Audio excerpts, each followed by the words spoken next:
Are Williamsburg, Virginia home prices finally dropping? That's the question I'm getting almost weekly, whether I'm at the pickleball court or chatting with friends after church.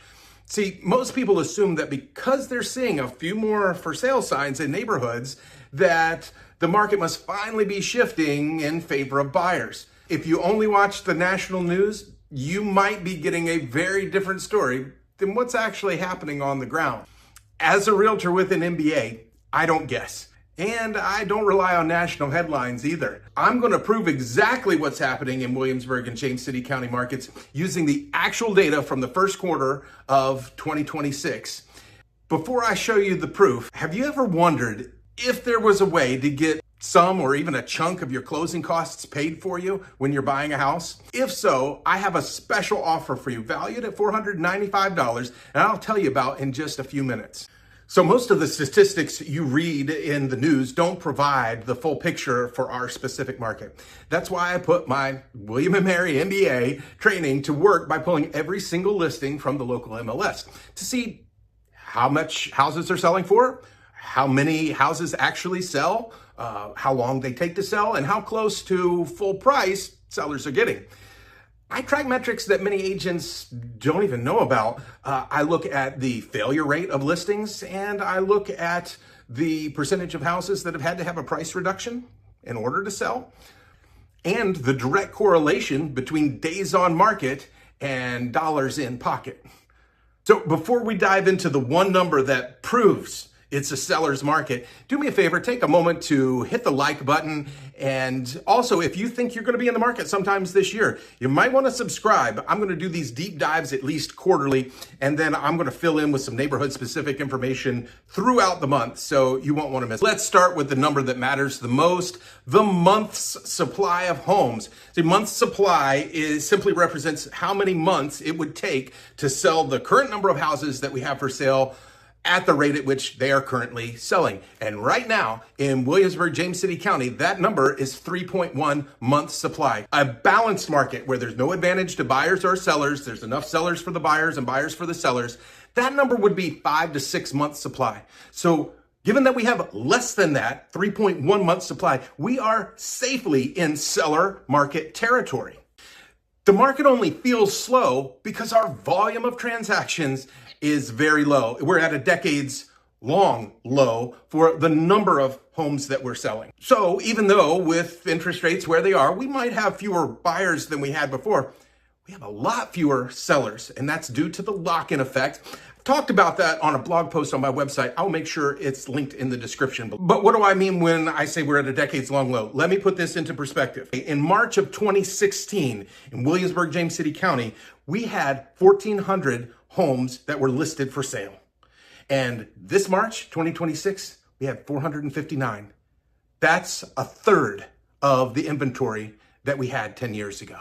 And it's true, the 459 number is higher than it was in 2022 and 23 when it was only about 300 homes. So that's why it looks like there might be a few more for sale signs in neighborhoods. But those homes are selling a lot better than you might think.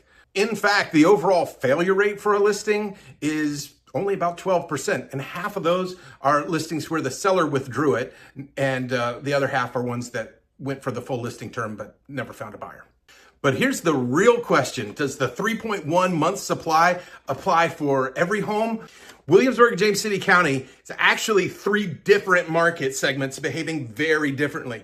The first is what I would call the affordable homes. Those are homes under $450,000. And please forgive me for saying that a $450,000 home is affordable. I've been in this business a long time. Never thought I'd hear myself say that. But it's true. Under $450,000 in Williamsburg, James City County, that market is very tight. We only have a 1.9 month supply of homes. And the median days on market in that price range, only 32 days.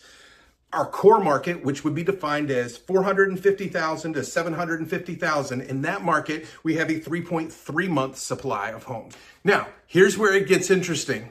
In the highest market tier, which I call sort of pre-luxury and luxury, $750,000 and up, we have over a 5 month supply and a median days on market of 81 days. Now, zooming back out to the broader market, roughly 1 in 4 houses sells within the first 2 weeks. These are the houses that are still getting multiple offers, some of them selling for over asking price. Then we have about 38% of the houses that sell within 2 weeks to 2 months, and another 38 that sell 2 months or more. So because so many homes are selling quickly, we have an interesting dynamic happening, and that is within the first 2 weeks, if a buyer finds a house that they're interested in making an offer on, they're going to make a strong offer on that house. Compare that to if I show a buyer a house that's been on the market for 3 weeks. Those buyers are all going to ask me the same question. Brad, what's wrong with it? And there doesn't have to be anything wrong with it per se, but the fact that it's been on the market for 3-4 weeks and is still for sale attaches a little bit of a stigma to that house. And it's reflected then in sort of the negotiating power that that seller has. Very interesting. Now, it's important to note that in the upper price tier, the stigma does not officially kick in until you've crossed the 60-day threshold. I think most buyers for unique homes, high-end homes, realize that the buyer pool is a little bit more selective, and just because a house didn't sell in the first 2 weeks doesn't mean anything's wrong with it. They will give those homes a little bit longer. So this leads us to an interesting question, especially in the high-end market. The answer to that lies in what I call the price of time. The biggest mistake I see sellers making in our market right now is underestimating the cost of time. And most agents never bring this up. See, my data shows that if a house sells within the first 2 weeks, it's getting full asking price, maybe more. Sell it within 2 weeks to 2 months, you're still doing good. 98, 99% of full asking price. But when it takes longer, first place you get hit is in the price. You're anywhere from 97, 95% of asking price all the way down to 92% of asking price for the high end.